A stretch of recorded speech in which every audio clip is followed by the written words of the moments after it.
Entonces, lo que vamos a empezar es con el tema de cinética.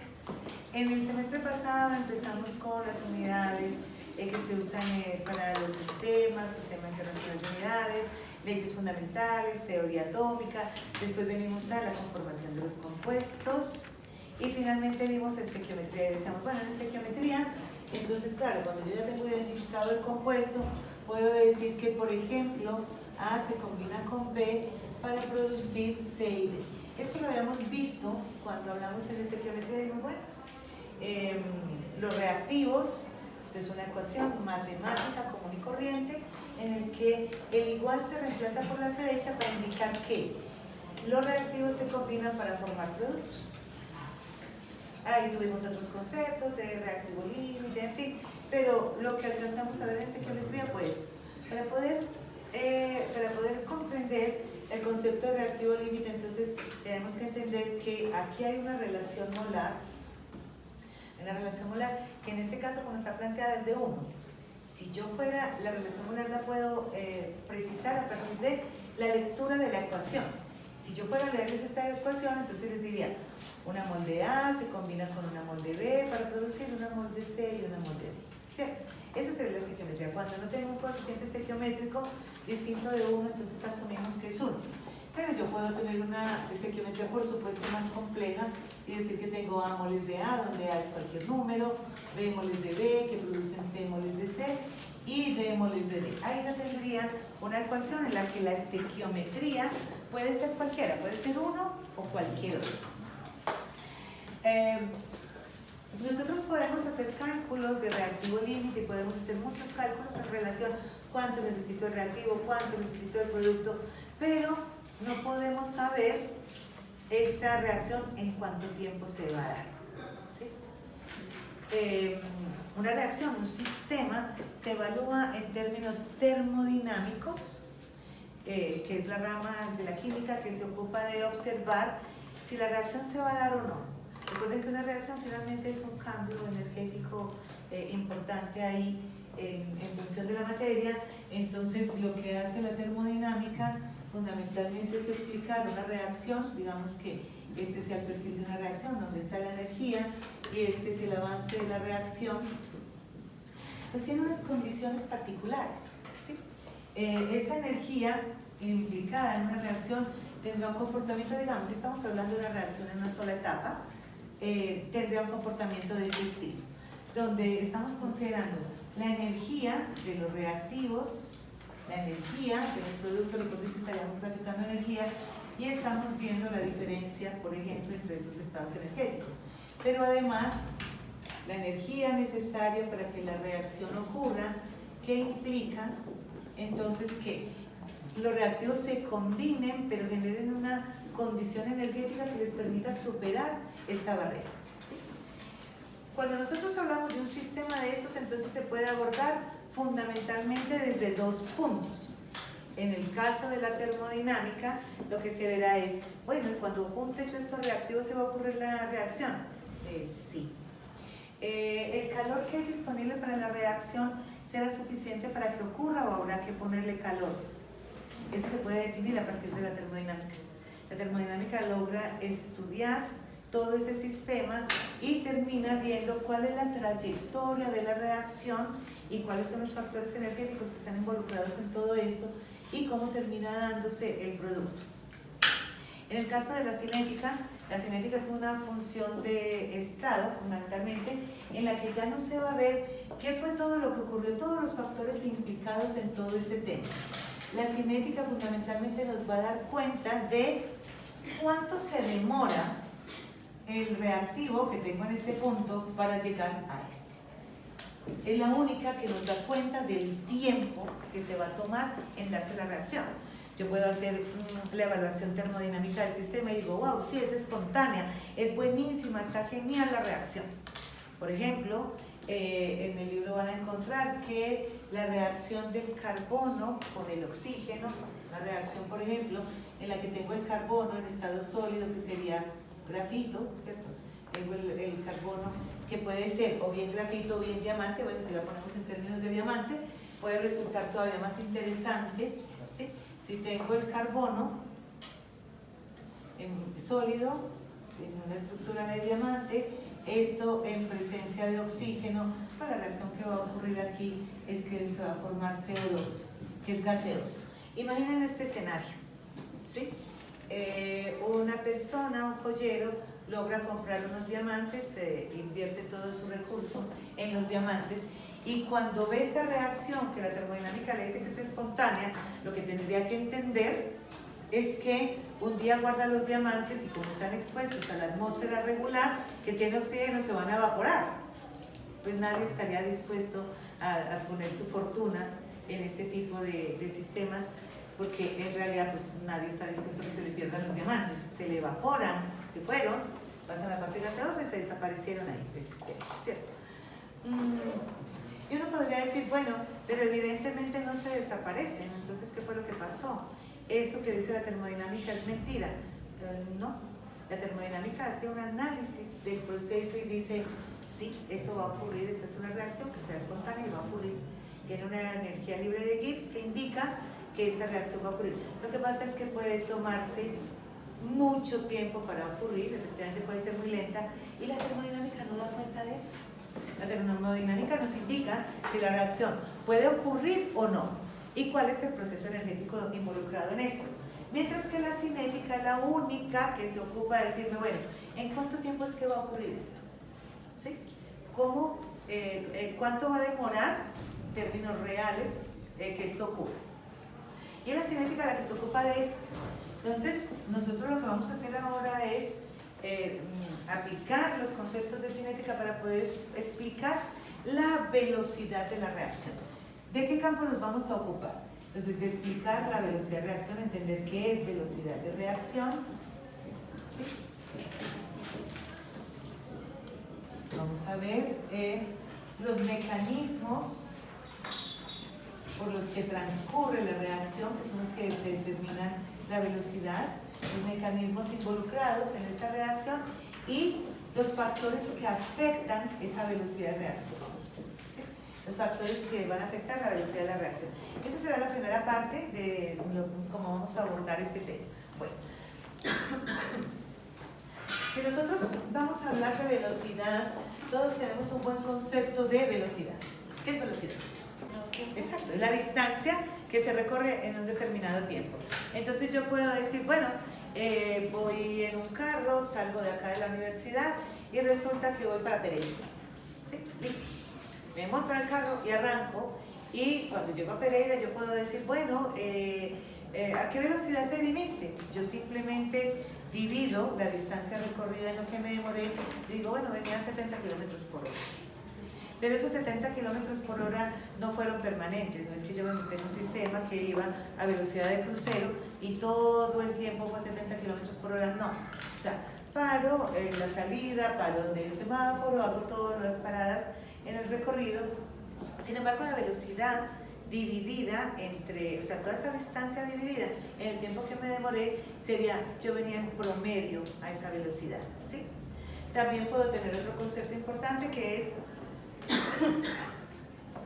la velocidad en un instante determinado. Voy por la carretera y aparece un puesto de control y me dicen, es que usted venía a 85 kilómetros por hora. Yo, ¿en dónde? En este punto específico, cuando pasé por el radar, iba a 85 kilómetros por hora y tome su multa. ¿Sí? Listo. En este momento específico iba a una velocidad. Entonces tenemos que hablar de dos condiciones. Uno, la velocidad promedio, y otro de la velocidad instantánea. Cuando decimos que la velocidad se define como la distancia recorrida en unidad de tiempo, estamos hablando de una magnitud física, ¿sí?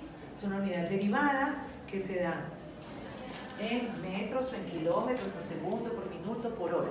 Entonces tengo dos condiciones. Una, distancia recorrida en la unidad que corresponda por unidad de tiempo. Entonces tiene un valor derivado en ese sentido. Cuando estoy hablando de cinética química, ahora lo que voy a ver es cómo cambia la concentración en función del tiempo. Y yo puedo escoger cualquier especie de estas para evaluarla. Generalmente no se escoge porque yo decida, ay, sí, voy a seguir cómo se está comportando B.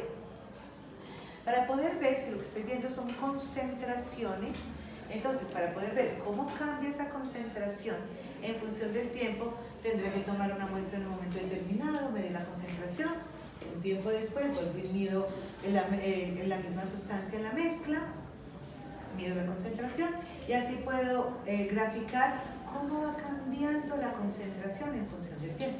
¿Sí? Voy viendo cómo se va comportando esa concentración.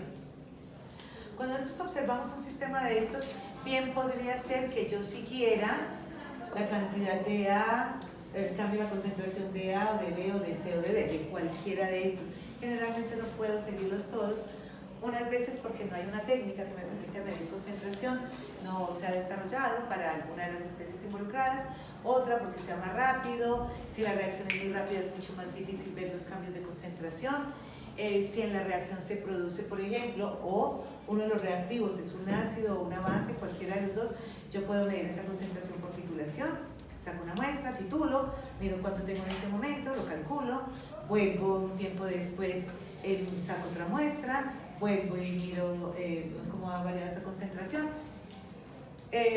Puede ser que ninguno sea un ácido o una base, entonces voy a necesitar otras técnicas, pueden ser unas técnicas avanzadas, puede ser por cambios de color que se observan por espectrofotometría o por cualquier sistema de análisis que me permita ver cómo se está comportando una de las especies involucradas en este tema. ¿Hasta ahí vamos bien? Ok, entonces cuando yo ya tengo un sistema de eso, yo digo, bueno, puedo ver la velocidad en un sistema químico, vamos a decir que corresponde al cambio en la concentración de cualquiera de las especies que tenga involucradas. Este cambio, que se escribe como un triángulo, ¿sí? Este cambio implica, en general, la concentración final menos la concentración inicial, ¿cierto? Entonces, el estado final menos el estado inicial es el que me va a permitir observar cuál fue el cambio. ¿Qué es lo que puede ocurrir con la concentración? Bueno, depende, si lo que estoy viendo es la concentración de los reactivos, lo que va a ocurrir en la reacción es que va a disminuir. Es decir, que el estado final será menor que el estado inicial. ¿Sí? Veámonos, si estamos graficando ahora concentración en función del tiempo, que son las unidades que necesitamos saber cinética. Entonces, si yo tengo concentración y estoy hablando de los reactivos, en este caso es A, pues lo que va a ocurrir con A es que se empieza a consumir en función del tiempo. Graficaría de la misma manera B. Entonces vamos a tener unas comunidades arbitrarias, vamos a decir que esta sea la concentración, esto sea 0, 1, 2, 3, vamos a establecer una medida cualquiera para que nos permita analizar esto. Y los tiempos, entonces vamos a decir que aquí sea 1, 2, 3, 4, 5, pueden ser segundos, minutos, años, milenios. ¿Sí? Entonces, cuando tengo esta gráfica, lo que estoy entendiendo es que los reactivos que están en mayor concentración van a empezar a consumirse en función del tiempo. Esto es, en un tiempo 2, el estado final, si yo voy a medir cuál es la concentración en este punto, fíjense que sería menor que con la que estoy comparando. Puede ser 0, puede ser 1, puede ser 2, depende del intervalo que esté tomando. Si estoy comparando, por ejemplo, 3 y 1, entonces la concentración en función del reactivo, fíjense que será mayor en el inicio y se va a ir consumiendo. Cuando yo resuelvo este tema aquí de la diferencia del cambio en la concentración en función del tiempo, lo que voy a tener es un valor negativo, porque al final voy a tener menos que al inicio y lo que voy a ver es cuánto se consumió de ese reactivo. ¿Hasta ahí está claro lo que digo? Ok. ¿Qué ocurre si ahora ya no voy a graficar un reactivo sino un producto? Entonces, en el inicio de la reacción no tengo nada, el producto no se ha formado todavía y se va a empezar a formar en función del tiempo, ¿cierto? A medida que va transcurriendo la reacción, esta concentración va aumentando, ¿sí? Ok. Si hago lo mismo, fíjense que aquí hablo de cambio en la concentración, eso va a ser igual independientemente de ser reactivo del producto. Si yo hago el mismo análisis en ese caso, fíjense que por ejemplo, el estado final, si mido igual el estado final será mayor que el estado inicial, porque no tenía nada. Cuando hago este cálculo, efectivamente lo que voy a encontrar es que ese cambio en la concentración es positivo, porque voy a tener un valor más alto del estado final al que le voy a restar un valor más pequeño que era el que tenía de manera previa. Hasta ahí está claro. ¿Sí, señora? ¿No, señora? Bueno, señora. Eso, muy bien. Ok. Entonces, para poder expresar la velocidad de la reacción en química, lo que vamos a ver es el cambio en la concentración en función del tiempo. De esta manera, la velocidad estará dada en molaridad.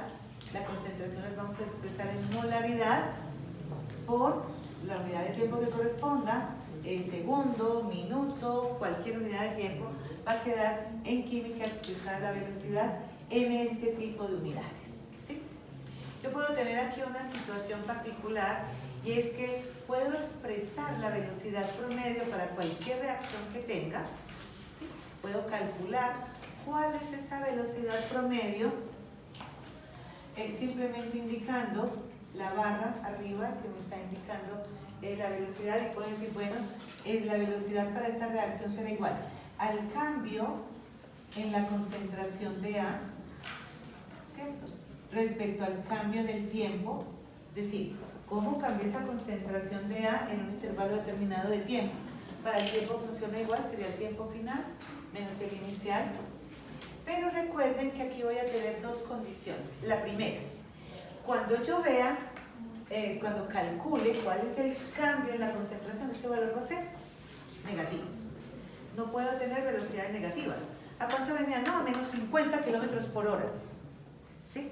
La velocidad no puede ser negativa. Para superar esta primera dificultad, cuando se trata de evaluar el cambio de la concentración en función del tiempo de un reactivo, entonces vamos a adicionar un signo negativo, porque si este término va a ser negativo, cuando lo multiplique por menos voy a tener una velocidad positiva, pues como corresponde, ¿sí? Pero aparte de eso, tengo otra situación, y es que la velocidad la tengo que normalizar. Yo voy a expresar la velocidad de toda la reacción en total. Entonces, si yo aquí tengo, por ejemplo, un coeficiente de 2 y aquí tengo un coeficiente de 1, lo que tendría que decir es que en la misma unidad de tiempo, mientras se consumen 2 moles de A, se va a consumir una sola mol de B. Así que la velocidad estará afectada, por supuesto, por esos coeficientes estequiométricos, porque la velocidad de toda la reacción es 1. Se va a consumir un reactivo a una velocidad, el otro al otro, se va a formar un producto a una y el otro al otro, claro. Pero ese conjunto en el que se van a comportar es lo que me va a dar la velocidad de la reacción.